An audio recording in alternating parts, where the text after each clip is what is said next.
अस्सलाम वालेकुम स्टूडेंट्स, कैसे हैं आप सब लोग।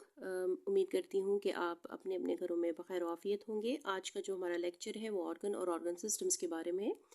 तो अपने लेक्चर को स्टार्ट करने से पहले अल्लाह पाक का बाबरकत नाम लेते हैं। नबी पाक सल्लल्लाहु अलैहि वसल्लम पर दरूद पाक पढ़ते हुए आज के लेक्चर का आगाज़ करती हूँ मैं। सल्लल्लाहु अला मुहम्मद सल्लल्लाहु अलैहि वसल्लम। ऑर्गन्स और ऑर्गन सिस्टम को स्टडी, जैसे कि आप प्रीवियस लेक्चर्स में भी ये चीज़ समझ चुके हैं कि जब डिफरेंट तरह के जो टिश्यूज़ हैं वो ऑर्गेनाइज होकर एक रिलेटेड जॉब कोई परफॉर्म करने के लिए जब ऑर्गेनाइजेशन करते हैं या ग्रुपिंग करते हैं तो फिर वो जो ग्रुपिंग ऑर्गेनाइजेशन होती है वो ऑर्गन कहलाता है। जब डिफरेंट तरह के ऑर्गन्स कलेक्टिवली किसी भी ऑर्गेनिज्म के अंदर कोई ना कोई जॉब परफॉर्म कर रहे होते हैं, अपनी कोई एक्टिविटी कर रहे होते हैं, तो वो एक ऑर्गन सिस्टम ऑर्गेनाइज करते हैं। तो आज हम पहले प्लांट के बारे में स्टडी करेंगे कि प्लांट के अंदर बेसिकली कौन से ऑर्गन सिस्टम्स मौजूद हैं और कलेक्टिवली वो किस तरह काम करते हैं। तो बेटा मैं आपको बताती चलूँ कि प्लांट्स के अंदर basically two types of organ systems हैं। एक ऑर्गन सिस्टम रूट सिस्टम कहलाता है और दूसरा जो ऑर्गन सिस्टम है वो इसका शूट सिस्टम कहलाता है।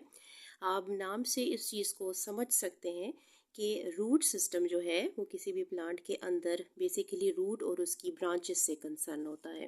मतलब ये है कि जिस वक्त रूट्स हैं और उनका इंटरनल प्रोसेस और फंक्शन है, उसके सेल्स हैं डिफरेंट फंक्शन परफॉर्म कर रहे हैं, और जो जो चीज़ उसकी ब्रांचेस में शामिल होगी ये एक प्लांट बॉडी का रूट सिस्टम कहलाएगा।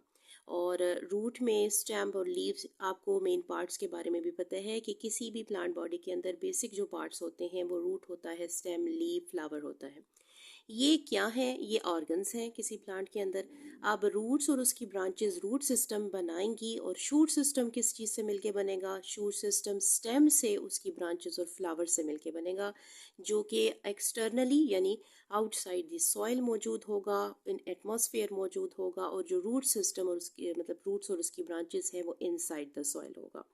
सबसे पहले तो रूट्स जो हैं वो एब्जॉर्ब करेंगी न्यूट्रिएंट्स और वाटर को सॉइल से, और उसके बाद वो फर्दर स्टेम की तरफ पहुंचाएंगी।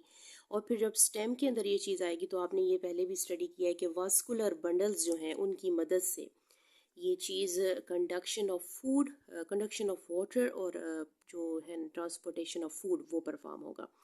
तो शूट सिस्टम की तरफ जिस वक्त ये जो वाटर की कंडक्शन या मिनरल्स की होगी तो उसकी जो साइट है वो लीव्स होंगे, और लीव्स के अंदर आकर फोटोसिंथेसिस की मदद से पूरा फूड मैन्युफैक्चरिंग प्रोसेस होगा।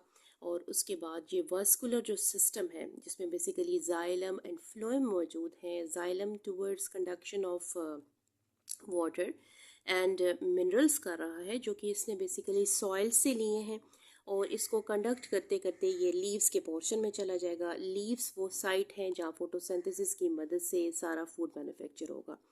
तो ये vascular system conduction of water और ट्रांसपोर्टेशन ऑफ फूड में इन्वॉल्व होंगे, और इसके अलावा रिप्रोडक्शन में भी। ना what is meant by reproduction, आपको पता है बेटा कि जिस वक्त लीव्स जो हैं उनके अंदर फोटोसिंथेसिस का प्रोसेस होता है तो फिर स्टेम के साथ कुछ ऐसी साइट्स होती हैं जहाँ पर फ्लावर प्रोड्यूस होता है।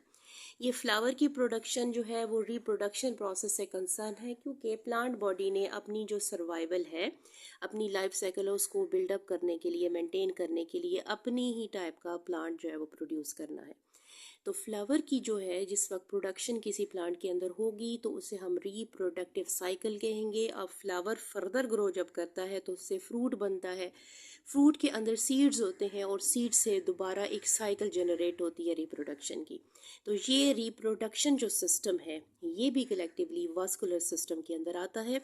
तो ये आप हायर स्टेजेस पर इसकी स्टडी पढ़ेंगे। फिलहाल आप इस डायग्राम को देखेंगे, इसमें बेसिकली जो दो मेन आपको सिस्टम्स नज़र आ रहे हैं जो कि क्या है, प्लांट के रूट सिस्टम्स हैं, प्लांट के ऑर्गन सिस्टम है।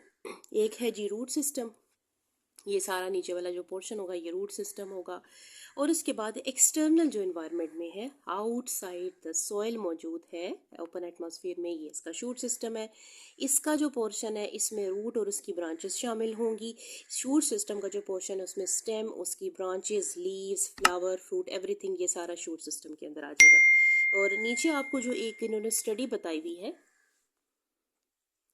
यहाँ आप डायग्राम की मदद से देख सकते हैं कि सबसे नीचे आपको इंटरनल स्ट्रक्चर ऑफ रूट दिखाया गया है। ये क्रॉस सेक्शन लिया गया है किसी रूट का, और इसको जिस वक्त हमने स्टडी किया तो ये इस किसी भी रूट की ब्रांच से लिया गया। इसके बाद आप देख रहे हैं कि इंटरनल स्ट्रक्चर ऑफ स्टेम आ रहा है, आपको अरेंजमेंट नज़र आ रही है। ये बेसिकली वस्कुलर बंडल्स हैं। इसमें ये जो पोर्शन है ब्लूइश पोर्शन, ये इसका वस्कुलर बंडल है। और जिस वक्त एक लीफ को एक्सट्रैक्ट किया गया तो इससे पहले भी आपने internal study of the leaf में देखा है कि इसके पार्ट्स होते हैं जो हमारे पास एपिडर्मस है, अपर लोअर, उसके अलावा क्यूटिकल्स है। फिर इसके बाद ये वास्कुलर बंडल है, इसका जो पोर्शन है आपको नज़र आ रहा है कि ये एक क्या कहना चाहिए जाइलम एंड फ्लोएम का पोर्शन है। तो आज की जो स्टडी हमने की है वो यही है कि ऑर्गन्स बेसिकली प्लांट्स के अंदर रूट्स, शूट, सिस्टम बनाते हैं और इसमें ब्रांचेस शामिल हैं, फ्लावर्स शामिल हैं, स्टेम शामिल है, लीव और उसके अलावा रूट शामिल है। तो ये ऑर्गन जो है कलेक्टिवली दो किस्म का सिस्टम बना रहे हैं एक प्लांट के अंदर। एक को हम कहेंगे रूट सिस्टम जिसमें रूट और उसकी ब्रांचेस आ जाएंगी, और दूसरा हो जाएगा शूट सिस्टम जिसके अंदर branches of the stem of flower, ये ऊपर वाला जो पोर्शन है सॉइल के एक्सटर्नली, ये आ जाएगा। आज के लेक्चर से सिर्फ इतना ही। फिर इंशाल्लाह ताला हम नेक्स्ट लेक्चर में ह्यूमन बॉडी के अंदर ऑर्गन और ऑर्गन सिस्टम्स के बारे में स्टडी करेंगे। तो तब तक अपने लेक्चर से इंशाल्लाह इजाज़त चाहती हूँ। फिर आपकी खिदमत में ज़िंदगी रही तो ज़रूर हाज़िर होंगी। तब तक के लिए अल्लाह हाफ़िज़।